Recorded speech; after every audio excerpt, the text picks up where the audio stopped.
Hi everyone, my name is Rand Fishkin. I'm the CEO here at SEOmoz. I've been doing SEO for a very long time, since all the way back in 2002. And today I'd like to talk to you about what SEO is, how it can help your business, why it's important to you, and some of the best practices. This little introduction should take 10 to 15 minutes. Hopefully it'll give you a lot of the basics. Let's dive right in. So when you perform a search on the major search engines, right, I'm using Google as an example here, you get something like this, right? You get these results and they tend to be very relevant to the search that you performed. They give you lots of good information. Google tends to order things in the order that they think is most appropriate, most relevant, most popular, those kinds of things. And these results over the years have gotten really, really good. Let's figure out, how did they do this? What's the process search engines use to calculate relevancy, to figure out which results to put in here, and to see which ones rank highest? So the first thing that search engines do in order to find pages on the internet, which is a huge, massive place with literally hundreds of billions of different URLs, different pages of content across hundreds of millions of websites, is search engines write spiders. They're automated programs, also called bots. In this case, Google uses one that identifies itself as it crawls the web as Googlebot. And I've drawn this hopefully adorable picture to help illustrate that. These search engines crawl the web, so they look at, they'll start with a seed set of websites, and then they'll crawl out from there looking at all the pages that those websites link to. They use those links to find the structure of the internet and to discover all the pages on the web. It turns out that the web is highly interconnected and that you can reach even the far corners of the internet in just a few hops away from some of the most popular and important websites. After they crawl the web, they need to build an index of these documents. They do what's called a keyword inverted index, which means that they store all the documents by the terms and phrases that appear on them or they think are relevant to them, so that it's very quick when you search for example, NASA. Google knows, hey, we've already got an index of all the pages that we found that we think are relevant to NASA, and we can make queries against those much more quickly than we could against say, an index with all of the hundreds of billions of documents on the web. Once they've got those indices, they calculate what they call query-independent metrics. I know that sounds fancy and tough to get your head around. It's really actually quite simplistic. You see, the search engines know that pages have attributes that are important in relation to the keywords that someone searched for, but they also have attributes of importance, of popularity, things like how many people link to them, who links to them, what are those people saying about them, are the people who link to them reputable and trustworthy, are the people who link to them popular and important, which gets to the PageRank algorithm, which we won't go into depth here on, but you can read more about in some of our other resources. They calculate these metrics so that it's very fast when they say, show me all the pages from NASA and order them by the most popular and important ones, that they can quickly know which pages in that keyword inverted index are the most popular, most relevant, most important ones, as opposed to just which ones are in there, and now we have to calculate all that data on the fly. So search engines do these millions and millions of calculations in fractions of the time it used to take them. Back in the day, to crawl the web, build an index, do this pre-processing calculation stuff, and issue these things out, Google would take nearly a month. In fact, they had monthly updates that they used to call the Google dance. Today, that same dance takes less than a few hours. Pretty remarkable.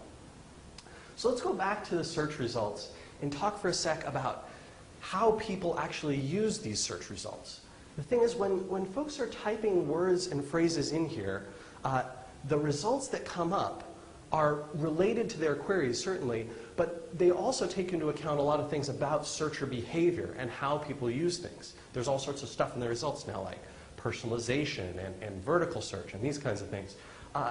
What I want to talk about today, real quick, is the demand, how people think about what things to type into these boxes and why that's so important to marketers, to businesses, and anyone who's thinking about practicing SEO. So let's take a quick dive over here and talk about keyword demand. So the really interesting thing is that while lots and lots of people will do common searches, like I mentioned, NASA, they'll search for things like car loans. They might search for their favorite ice cream store down the street. And then they might search for very, very strange things like a combination of their name in addition to some press release, right? And probably very few people perform those searches. The really weird thing about this is those searches that are performed many, many thousands, tens of thousands, hundreds of thousands of times a month actually represent only a small fraction of the total quantity of searches that are performed in Google. In fact, if you take all of the searches that are performed more than 100 times a month, you're going to find that adds up to less than 30% of all the searches that take place. That means that 70% or more of searches take place in what SEOs call the long tail. Now, the long tail of demand is those strange, weird keywords that only get searched for maybe a few times a month, maybe only once a month ever. But it turns out that those odd searches, those many multi-word searches, take up the massive amount of demand in the search engines overall. In fact, Google came out with a stat a few years ago. They said that a full 20%, 1/5, of all the queries that are performed on Google search engine have never been performed before. Each month, 1/5 have never been seen before. No one's ever searched for them. It's an absolutely remarkable stat, and it speaks to the size of the long tail. Yes, there are lots of people searching for used cars, or car loans, or NASA, or telephone directory lookup, these kinds of popular searches. But there are tons more people and tons more searches taking place in those strange, weird results where it's hard to even know what people are searching for. Let's take a look back at the search results. So someone's performed a search in here, right? They've done a search, let's say for NASA, right? We're looking for the National Aeronautics and Space Agency. I hope that's the acronym. And you can see here that they've got these results. These results right here are called organic. And they are generated through this algorithmic process that we've been talking about today. The crawling, the indexing, the calculation of results, and then the algorithm that ranks them all up here. This portion over here is called paid search, or pay per click. The paid search results are done a completely different way. Advertisers will bid on placement in these results. You can do it through programs like Google's AdWords or Bing's Ad Center. And these results, on average, garner about 10 to 15% of all the clicks on an average search result page. These results over here, the organic ones, they tend to get between 85 to 90% of all those clicks. There's a ton of traffic going to these search results, these organic results, and the only way to influence them is with SEO. Let's talk about how to do that. It turns out that SEO is a very simple process, but one that's challenging to execute well. Today I'm going to walk through some of these basics of how you do SEO and get your pages into the search engines indices and give them the ability to rank as well as they possibly can. So first, we're going to start at the base of the SEO best practices pyramid with content and accessibility. It turns out that pretty obviously, if you don't have content on your website, content search engines can read, which 99% of the time means text content or hopefully images with attributes about them or video or audio content that have some text associated as well. If you don't have that content and have pages that the search engines can actually reach with their spiders, you're going to be in trouble.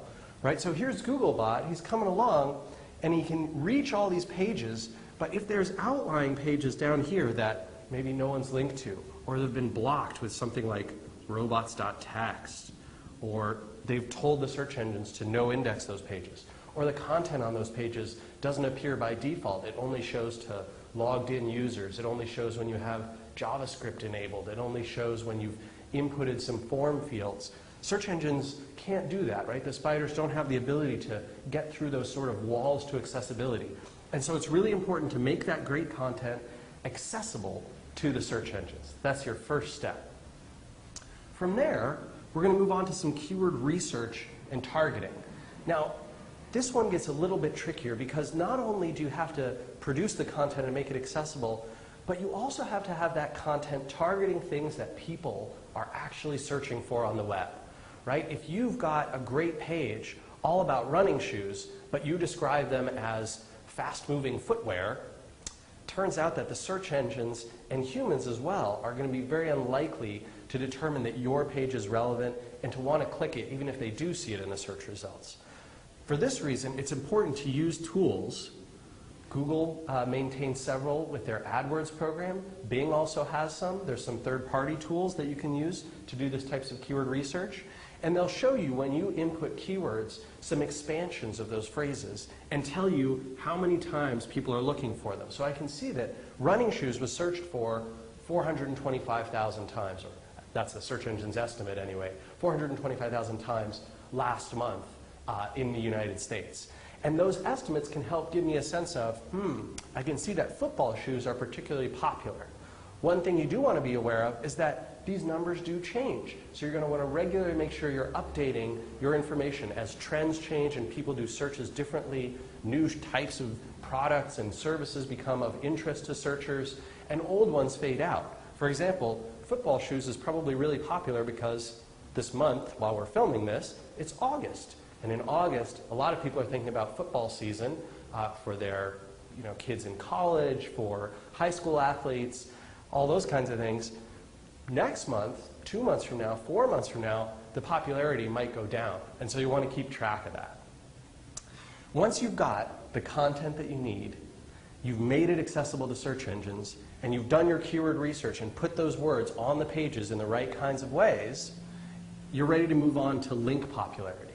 And it turns out that when search results get competitive, when there's a lot of people trying to all rank for the same searches, which really happens when these popular, important searches that have high commercial value come into play, things like running shoes, you're going to see that links are the main item that helps you push over the edge and get to the top of the results. If you have more people linking to you, better people linking to you, people linking to you with the right kinds of words, for example, if I'm trying to rank for running shoes, it would really be helpful if this link right in here said running shoes, right? And then pointed that link, make it underlined, right to my web page. That tells the search engines not only is this page voting for this page as a good resource, but it's saying this page is a really good resource about running shoes. This is much better than if they use something like click here, right? We don't want that. That's not good. So this link popularity, the search engines have lots and lots of different metrics that they calculate about links. And in fact, they do a ton of work to make sure that they're not counting links from bad places, spammy places, manipulative places. So if you get lots of offers saying, oh, you can boost your rankings, in 10 minutes just by paying us $50 and getting listed in 5,000, directories or these kinds of things, those offers tend to be pretty shady. If they sound too good to be true, most likely they are. What you want to do for link popularity is produce good content that people will want to link to, find good ways to market that content, and get the word out there about not only your brand, but the things on your website, so that people will naturally want to vote and link for to those pages. The last piece in the puzzle, and by extension actually the smallest piece of the puzzle currently for search engines, is social media signals.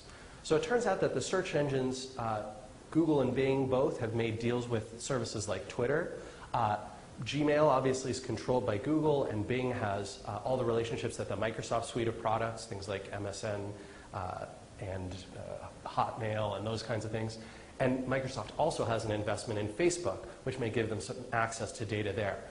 As these social sharing services provide information about the web's link graph, about what's popular and important, what people are sharing, what they're liking, what they're giving a thumbs up to on something like a stumble upon, or sharing with their friends on Facebook or tweeting about, those signals make their way into the search engines as well. We're still in the early stages of how search engines treat that data, but it's a good bet that in the future it'll become more important. And that's why it's critical to make sure that as you're doing great SEO, you're also thinking about, hey, how can I make my content, my website, relevant and valuable to people on these social platforms? All right, I think now that you've got this pyramid down, you are ready to dive deeper. I will say we have barely scratched the surface here in terms of the best practices, what needs to be done, but we've given a good idea and a good overview. From here, I encourage you to check out our Beginner's Guide to SEO. The Beginner's Guide is located on the Learn SEO page. You can search for SEO Guide and find it in Google. There's a ton of deep information in there, lots of good resources and links. Urge you to check it out, and hopefully we'll see you in the exciting world of SEO. Take care.